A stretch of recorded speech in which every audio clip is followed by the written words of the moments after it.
Bonjour à tous, je réponds au nom de Adam Sokebe. Je suis le président de l'amicale des étudiants de l'UFR Sciences et Technologiques et membre de la conférence des amicales d'étudiants de l'Université Iba Der Thiam de Thiès.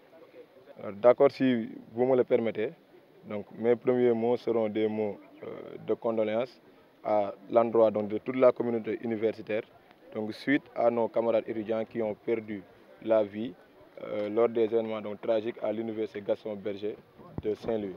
Alors il est temps de dire non à ces forfaitures, donc il faut arrêter de tuer les étudiants.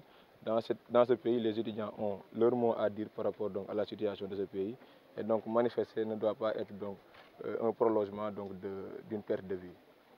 Maintenant, comme vous le constatez, aujourd'hui on a fait un débrayage à 10 heures pour manifester notre mécontentement par rapport à la situation qui sévit au sein de l'université Iba Der Thiam de Thiès. Alors aussi bien sur le plan pédagogique que social. Donc actuellement, on se trouve dans les pavillons de 1000 lits. Donc c'est un chantier qui concerne le volet social et dont les travaux de construction commencent à durer. Et chaque année, l'État du Sénégal envoie des nouveaux bacheliers à chaque rentrée et les conditions sont les mêmes. C'est-à-dire que l'université a été dimensionnée ici avec une capacité égale à un nombre de lits de 212 pour ce qui concerne le site de la VSN et un nombre de lits égal à 250 lits pour ce qui est du campus Hôtel du Rail. Pour dire en un mot que l'université a atteint ses limites. Alors, le directeur du CROUS, on lui a parlé par rapport à ça, il est au courant de tout. Les instances de décision également de l'université, que ce soit le conseil académique, que ce soit le conseil d'administration, à chaque fois quand l'occasion se présente, on ne cesse de leur dire qu'il est temps de réceptionner ces chantiers, qu'il est temps de réceptionner le nouveau restaurant, qu'il est temps de réceptionner le service médical. Et l'alibi qu'ils nous donnent, c'est qu'actuellement les matériels nécessaires pour la livraison de ces chantiers se trouvent ou bien sont bloqués au niveau du port autonome de Dakar, parce qu'il nous dit que l'État du Sénégal doit de l'argent au porteur de projet, c'est-à-dire AMSA. Donc de base, ils se sont dit qu'ils vont commencer la construction. Maintenant, si elle atteint 40%, donc l'État doit leur donner la totalité de la somme. Donc depuis lors, c'est cet alibi qu'ils nous donnent. L'État du Sénégal doit de l'argent au maître d'ouvrage et que actuellement les matériels sont bloqués au niveau du port autonome de Dakar. Donc c'est légitime.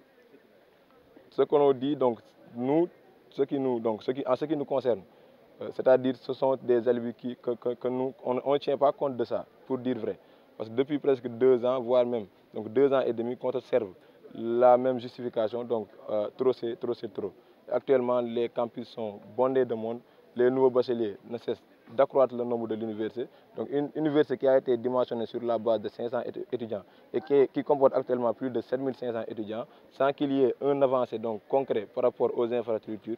Donc il est temps de dire non, il est temps de freiner ces nouvelles vagues d'arrivée. Alors notre plan d'action, on a entamé, lundi on a eu à décréter une journée morte. Et aujourd'hui on a fait un débrayage à 10 heures, suivi d'une assemblée générale pour informer les étudiants de la situation. Et après ce point de presse, il est prévu de faire un nettoyage, c'est-à-dire un set-settle. Donc pour préciser, dans les chambres, tout est fait prêt. Il ne reste que les matelas. Les ventilos ont été montés, de même que les armoires, les prises et tout. Si vous voyez là-bas, il y a le poste de courant qui est là-bas. Il ne reste qu'à faire de petits raccordements afin que l'électricité, qu'il y ait de l'électricité au niveau de ce site. L'eau également aussi. Donc les raccordements avaient commencé, mais ils ont tout arrêté. Le constat aussi, vous l'avez fait. Vous êtes venu vers 10h30, 11h. Vous n'aviez vu aucun ouvrier au sein de ce site. Et ça ne nous rassure pas. Maintenant, les nouveaux arrivent. Le nombre d'étudiants ne cesse d'augmenter de jour en jour.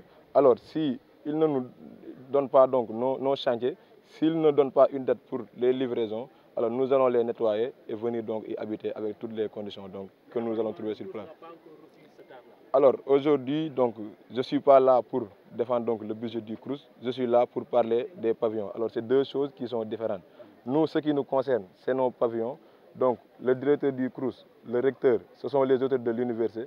Alors ils n'ont qu'à faire le maximum d'efforts, qu'ils n'ont qu'à faire le nécessaire afin que l'on soit livré.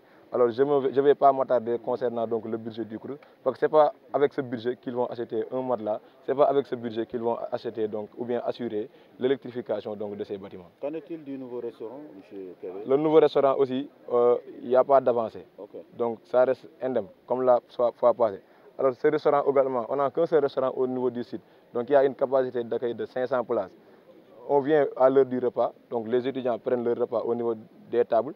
Alors toi, en tant qu'étudiant, tu es obligé d'attendre que ton camarade termine de prendre son repas pour pouvoir donc espérer trouver une place. Alors ça, c'est pas normal pour une université qui porte le nom du professeur Iba Der Thiam. Alors l'université doit être remise à sa place. L'université de Thiès ne mérite pas ça, les étudiants de l'université de Thiès ne méritent pas ça. Trop c'est trop, il va falloir que l'État du Sénégal réagisse. Je l'avais dit dans mes interventions passées. Nous invitons le président Macky Sall à venir terminer ici en beauté, en quoi faisant, en inaugurant les pavillons 1000 lits, en inaugurant le nouveau restaurant, en inaugurant le nouveau service médical, afin que l'université donc puisse retrouver sa stabilité et qu'on puisse donc un jour rattraper donc tout le retard accusé au niveau du cadre pédagogique. Merci.